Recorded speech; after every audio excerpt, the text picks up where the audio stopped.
Sebentar.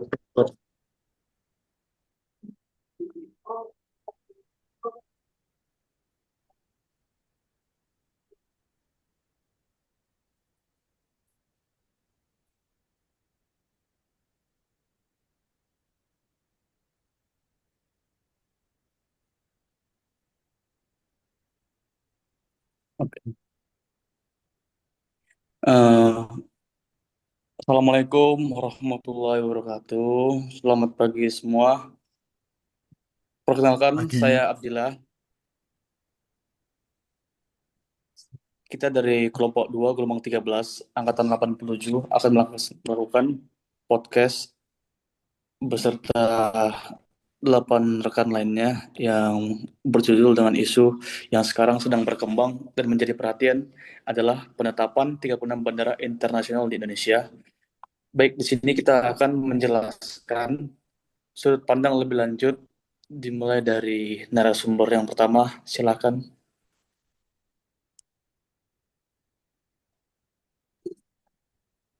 Baik, kita melihat bahwa penetapan 36 bandara internasional di Indonesia dari segi siapa pihak yang terdampak ya, teman-teman.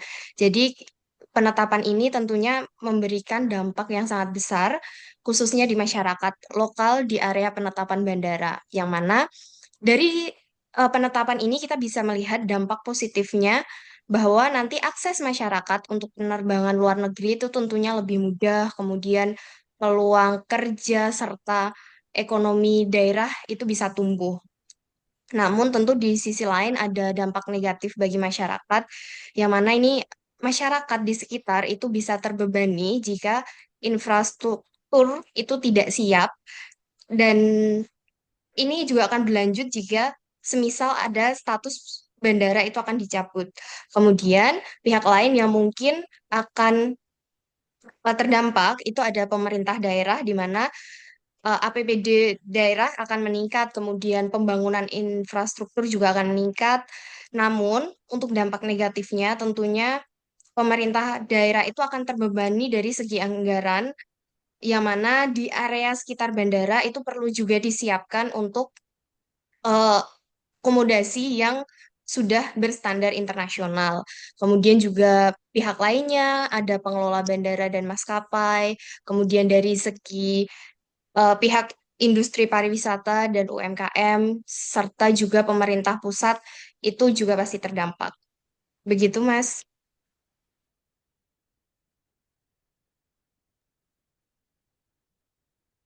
Baik, terima kasih untuk Arvita.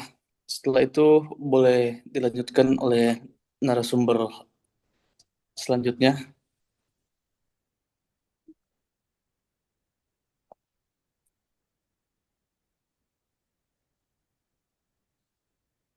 Oke, yang saya sekarang itu when atau kapan ya? Kapan kebijakan ini berlaku? Apakah langsung berjalan atau butuh persiapan? Yang jelas ini eh, berlaku keputusan ini setelah ini ya, setelah keputusan keluar. Namun disertai dengan pengawasan, evaluasi berkala dan kewajiban pemenuhan standar keselamatan, keamanan dan pelayanan seperti itu.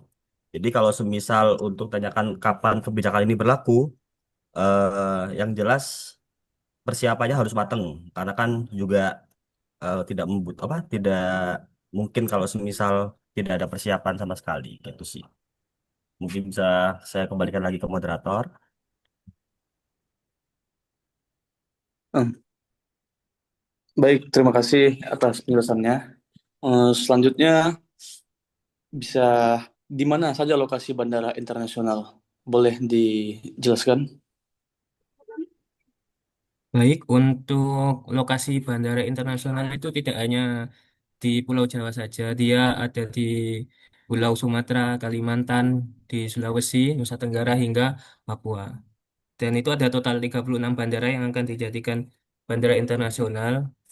Saya sebutkan untuk di antara lain yaitu Bandara Sultan Iskandar Muda di Aceh, Bandara Kuala Namu di Deli Serdang, Bandara Bandara Minangkabau Padang Pariaman, Bandara Sultan Syarif Kasim II di Pekanbaru hingga bandara di Merauke, yaitu di Bandara Mopa. Bandara-bandara tersebut dipilih berdasarkan potensi wisata dan perdagangannya di wilayah masing-masing tersebut. Baik, terima kasih untuk Pak PB.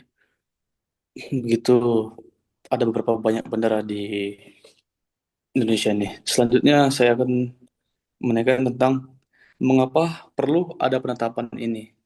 Kenapa pemerintah merasa perlu menetapkan 36 bandara internasional ini? Boleh jelaskan? Oke, mungkin penjelasan akan lebih agak panjang dari saya karena memang saya dari Setjen Perhubungan Udara yang memang terlibat juga dalam penetapan keputusan bandara internasional ini. Mungkin sebagaimana teman-teman mengetahui dari kondisi yang terjadi saat ini, Indonesia itu sendiri adalah negara kepulauan dan kita memiliki alam yang sangat beragam, memiliki lautan yang cukup luas karena memang kita negara kepulauan itu sendiri, dan kita juga memang memiliki potensi wisata yang begitu besar, baik secara budaya maupun kekayaan alam yang ada di dalamnya. Dan itulah kenapa menjadi salah satu alasan penetapan Bandara Udara Internasional ini menjadi penting juga. Mungkin jika kita perbandingan dengan negara-negara lain, itu jika kita bandingkan dengan Amerika Serikat, dan total bandara udara internasional di Amerika Serikat itu sendiri ada 18. Mengapa Indonesia sampai dua kali lipat lebih banyak daripada Amerika? Memang ya karena cakupan kita itu sendiri yang memang negara kepulauan dan kebutuhan kita sendiri juga memang perlu diakomodir juga. Makanya dari itu pemerintah Indonesia, Pak Presiden Prabowo saat melakukan rapat terbatas mengarahkan kepada Bapak Menteri Perhubungan untuk melakukan penetapan bandara internasional secara lebih banyak lagi.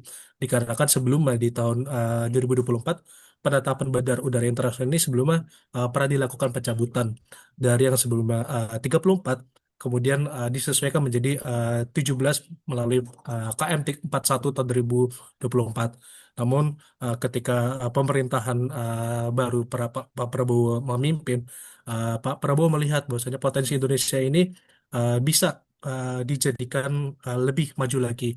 Ya mungkin teman-teman lihat ketika kita berpikir untuk berlibur ke luar negeri, sebagai teman-teman sendiri mungkin tidak ingin yang jauh-jauh, mungkin nggak usah jauh-jauh kita ke Inggris, nggak usah jauh-jauh kita ke Jerman, atau mungkin kita ke Amerika, tapi kita akan melakukan wisata terdekat juga ke negara tetangga kita, mungkin Singapura, Malaysia, Thailand, dan Vietnam.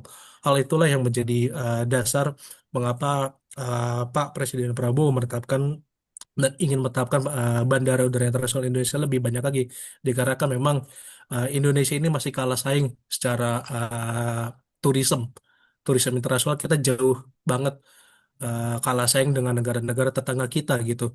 Padahal potensi kita banyak banget. Dan mungkin teman-teman juga tahu juga belakangan yang lagi viral di sosial media itu sendiri ada tentang Gunung Kinabalu ya, yang ada di Malaysia. Tapi kita lihat sendiri Indonesia itu memiliki banyak gunung-gunung tinggi, gunung-gunung yang begitu indah juga di Indonesia, dan juga lautan, mungkin Banda Neira, lalu juga Raja Ampat, dan itu koneksinya masih terbatas banget. Untuk turis asing, bahkan gak usah turis asing, kita aja untuk bisa akses ke sana pun nggak secara direct gitu. Bagaimana wisatawan asing ingin datang ke kita dan bisa mendatangkan kekayaan bagi negara kita itu sendiri. Dan yang terutama adalah pembukaan lapangan pekerjaan besar, lapangan pekerjaan yang lebih masif lagi. Dikarenakan harapannya dengan penetapan bandara internasional ini itu dapat mendorong sektor-sektor lainnya juga dapat bertumbuh, baik sosial, ekonomi, budaya. Itu yang menjadi dasar dan landasan kenapa pemerintah Indonesia menetapkan KM 37 tahun 2005 ini, agar masyarakat Indonesia dan masyarakat asing juga pun bisa lebih datang ke Indonesia. Harapannya masyarakat asing yang datang ke Indonesia ya, bukan justru dari kitanya yang pergi ke luar negeri gitu. Dikarenakan kalau kita pergi ke luar negeri ya memang itu memudahkan akses kita, tapi harapannya ini adalah meningkatkan wisatawan asing untuk datang ke Indonesia, meskipun balik lagi ini tanggung jawab kita bersama, tanggung jawab besar gak cuma ada di pemerintah pusat aja, tapi juga dari teman-teman kita di Pemda juga. Karena bagaimana kita menetapkan bandara internasional kalau kualitas daerah itu sendiri yang memang masih belum memenuhi standar atau level internasional juga. Dan harapannya melalui keputusan ini itu dapat memberikan manfaat secara besar bagi masyarakat Indonesia secara keseluruhan. Mungkin itu dari saya, Mas. Baik, terima kasih Mas Jonathan Andreas. Mungkin sudah dijelaskan lebih spesifik, kita memiliki potensi lebih besar seperti negara lain, dan bandara dilihat dari kualitasnya untuk membangun bandara internasional. Baik, selanjutnya hmm, ada pertanyaan bagaimana implementasinya? Apakah bandara langsung siap melayani rute internasional? Mungkin boleh jelaskan oleh narasumber hanya.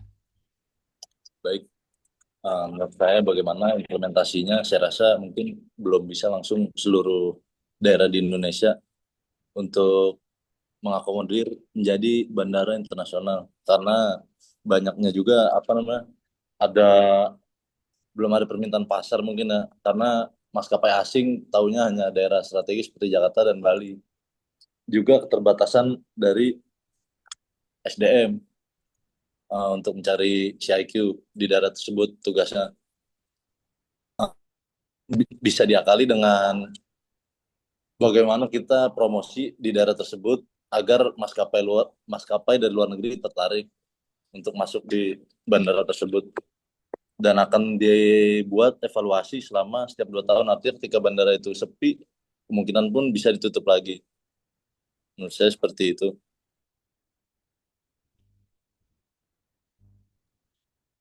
Baik, terima kasih Mas Dandi atas penjelasannya.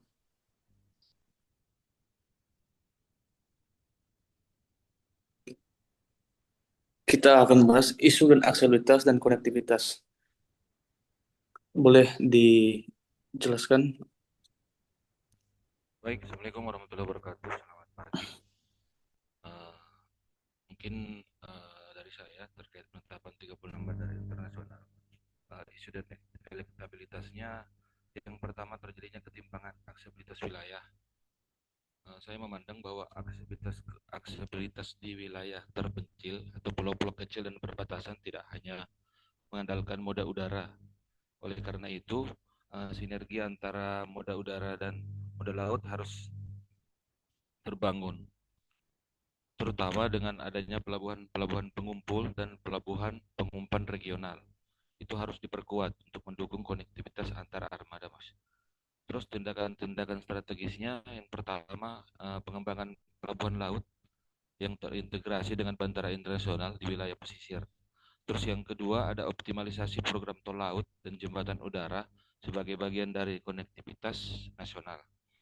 Terus tadi yang kedua, setelah ketimpangan ada konektivitas udara yang belum merata, Mas. Konektivitas udara yang terbatas dapat dilengkapi dengan konektivitas laut sebagai model alternatif dan pendukung distribusi logistik maupun mobilitas masyarakat, terutama di daerah-daerah traffic penerbangan rendah. Jadi kalau tindakan strategisnya dari saya, mungkin yang pertama kita dapat menyediakan layanan kapal perintis dan kapal penumpang reguler yang menghubungkan wilayah hinterland dengan kota-kota yang memiliki bandara internasional.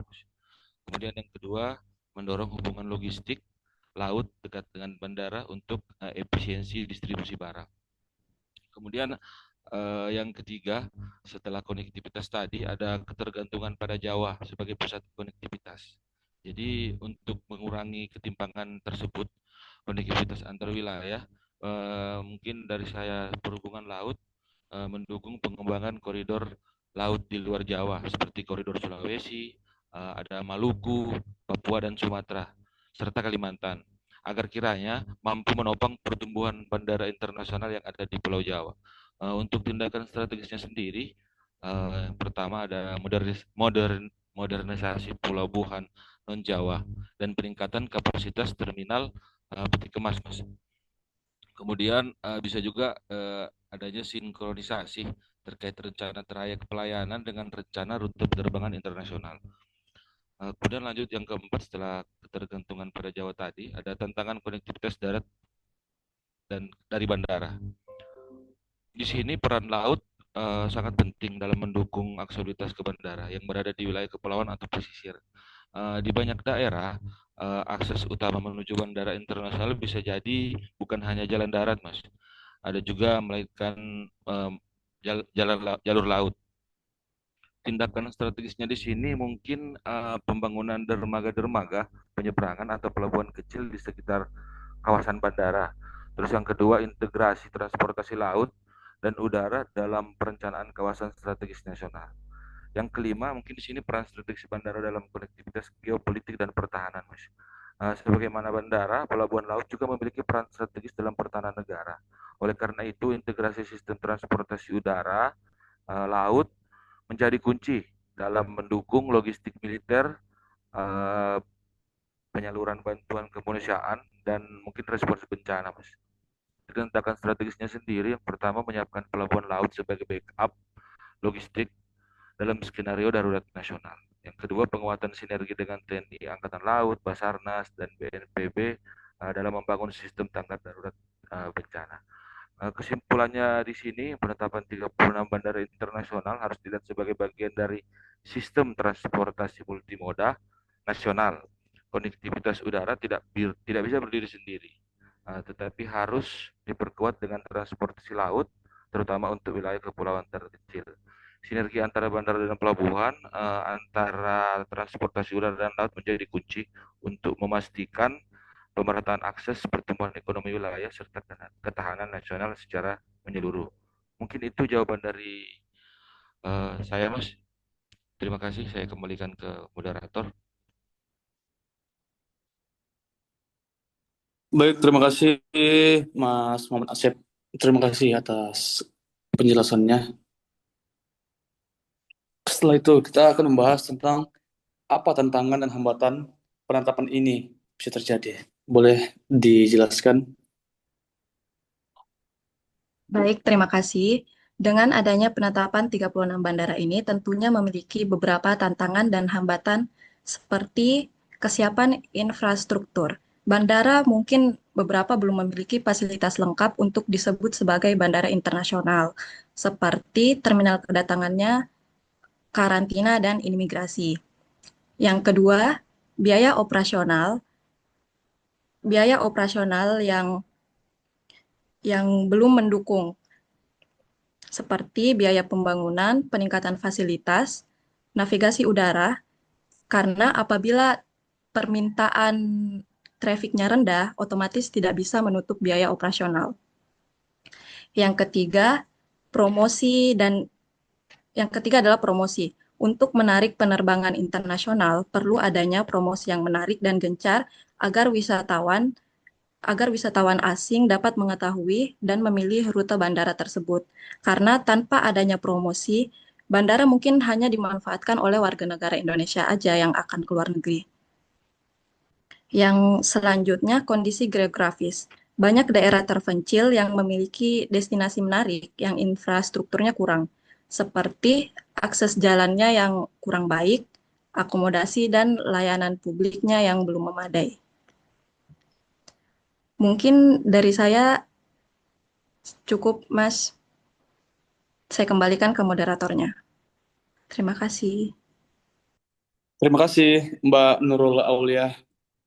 Jawaban yang menarik ya. Selanjutnya, di sini kita akan apa sih antisipasi dan penanganan? Bagaimana antisipasi dan penanganannya agar program ini tidak berhenti ataupun tetap berjalan? Baik, untuk antisipasi dan penanganan di penetapan 36 bandara internasional ini, yang pertama mungkin eh, kalau dari sisi perencanaan itu yang pertama harus eh, dipikirkan secara matang dulu ya. Jadi eh, bagaimana kita harus apa namanya buat juga bagaimana penanganannya, kemudian antisipasinya seperti apa. Jangan sampai nanti ketika sudah ditetapkan bandara ini masih belum mampu untuk mencapai status internasional tersebut. Mungkin kalau dari aspek regulasi dan kebijakan itu yang pertama adalah mungkin penanganan aturannya itu harus jelas dulu ya. Fungsi utamanya seperti apa, kemudian rutenya seperti apa, persyaratan teknis dan administrasinya dulu. Harus dikaji secara mendalam mungkin. Jadi tidak semua kan bandara di Indonesia ini memiliki kemampuan untuk bisa berstandar internasional. Kemudian dibutuhkan juga mungkin dari sisi penanganannya adalah kita juga butuh harmonisasi kebijakan antar kementerian atau lembaga yang terkait gitu. Jadi ke pemerintah daerah juga mungkin juga perlu karena di sisi ini apa bandara ini kan tidak hanya mencakup tentang perhubungan udara juga, tidak hanya mencakup Kementerian Perhubungan aja gitu. Jadi ada imigrasi, kemudian bea cukai, kemudian pemerintah daerah juga harmonisasi antar kebijakan antar kementerian atau lembaga ini sangat dibutuhkan untuk agar kebijakan tersebut bisa selaras gitu. Kemudian dari aspek infrastruktur eh, kita juga harus menyiapkan antisipasi terkait perencanaan pengembangan fasilitasnya seperti apa terminal penumpang, apron, kargo, serta mungkin keamanan juga gitu. Untuk keamanan seperti apa, kemudian transportasi lain yang menjadi penghubung ke bandara tersebut gitu itu kan juga penting seperti mungkin kereta feeder, eh, bagaimana aksesnya kepada terminal gitu ya, terminal terminal bis mungkin, kemudian kepada stasiun apakah sudah ada aksesnya. Kemudian berbicara soal infrastruktur kalau di kereta ya, di kereta itu kan dibutuhkan seperti trase, dibutuhkan kajian terkait feasibility study juga. Itu kan nanti eh, prosesnya tidak singkat ya, jadi panjang. Hal-hal seperti itu harus pertama dipersiapkan terlebih dulu gitu kan. Sehingga nanti ketika ditetapkan bandara internasional tersebut itu tidak banyak PR gitu. Jadi bukan bukan langsung ditetapkan tapi belum siap. Jadi harus disiapkan dulu baru mungkin bisa ditetapkan seperti itu. Kemudian dari aspek SDM juga ya mungkin dari aspek SDM tersebut kan kita juga harus mengantisipasi SDM-nya seperti apa, apakah sudah tersertifikasi secara internasional atau belum gitu. Terus kan agar untuk mendukung penerapan standar pelayanan bandara tersebut gitu. Kemudian dari aspek ekonomi dan pariwisata, kita eh, untuk langkah antisipasinya mungkin ya, mungkin bisa pemetaan potensi destinasi pariwisatanya dulu. Jadi mana aja nih potensi pariwisata yang lebih apa ya, lebih dominan untuk banyak permintaannya seperti itu. Kemudian dari situ kita bisa menetapkan mungkin prioritas-prioritas pembangunannya itu akan di mana dulu gitu. Terus prioritas-prioritas penetapannya itu akan di mana dulu bandaranya seperti itu. Tidak langsung semuanya bisa ditetapkan secara serentak gitu seperti itu. Kemudian eh, kita juga untuk aspek keamanan ya, mungkin dari aspek keamanan itu juga eh, SDM mungkin juga butuh untuk dilakukan sertifikasi terkait keamanan juga. Kemudian penguatan sistem keamanan penerbangan, termasuk mungkin pemeriksaan bagasinya seperti apa, pemeriksaan identitas, dan pengawasan area bandaranya. Dalam hal ini, untuk penanganannya kita bisa berkolaborasi dengan TNI, Polri, dan instansi terkait untuk pengawasan potensi ancaman internasional. Karena dengan adanya bandara internasional tersebut, itu kan berarti potensi ancamannya juga meningkat dari luar negeri, ya, seperti itu. Kemudian dari aspek lingkungan dan sosial itu mungkin kita juga harus analisis dampaknya dulu, analisis dampak lingkungannya seperti apa terkait kebisingan, polusi udara, dan perubahan tata ruang. Kemudian dari sini mungkin bisa dibuatkan salah satu penanganannya yaitu penerapan konsep Green Airport gitu. Jadi dari pembangunannya sendiri untuk peningkatan bandara tersebut disesuaikan dengan kebutuhannya. Seperti itu.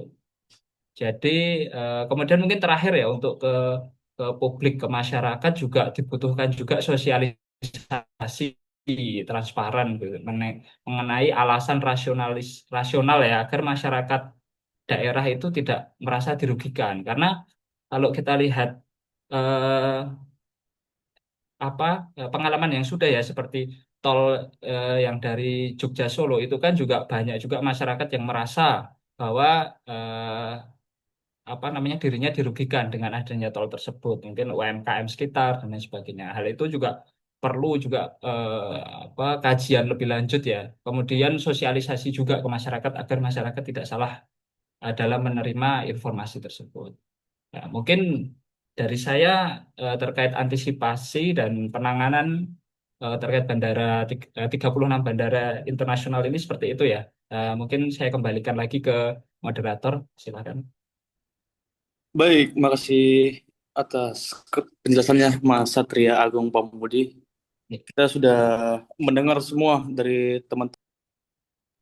teman-teman semua penjelasan tentang isu penetapan 36 bandara internasional. Mungkin di sini saya menambahkan kesimpulan itu utama di situ ada tujuan strategis pemetaan dan konektivitas ya. Penetapan 36 bandara menjadi bandara internasional dilakukan sebagai langkah strategis untuk memperkuat konektivitas antar wilayah dan membuka akses langsung ke luar negeri dari daerah serta mendorong pemerataan ekonomi, pariwisata dan investasi ke luar Pulau Jawa. Dan di situ juga kita melihat potensi manfaat ekonomi dan risiko. Adapun manfaatnya yaitu peningkatan mobilitas internasional seperti pengembangan pariwisata lokal, penciptaan peluang ekonomi daerah, dan penguatan posisi bandara sebagai agent of development. Dan yang adapun risiko atau tantangan itu kebutuhan investasi besar, fasilitas keamanan, dan risiko kelebihan kapasitas tantangan keamanan semakin banyak gerbang masuk, kemungkinan pesaing dari maskapai asing yang mengambil pasar domestik kita. Baik, mungkin saya rasa cukup dari hasil apa yang kita bahas. Mungkin dari kelompok dua, saya sebagai moderator mengucapkan terima kasih untuk teman-teman sekalian atas apa yang telah dikeluarkan dari pendapatnya masing-masing. Mungkin sekian dari kelompok dua. Assalamualaikum warahmatullahi wabarakatuh. Selamat pagi. Waalaikumsalam warahmatullahi wabarakatuh. Selamat pagi. Waalaikumsalam Terima kasih warahmatullahi wabarakatuh. rekan-rekan semua. Terima kasih.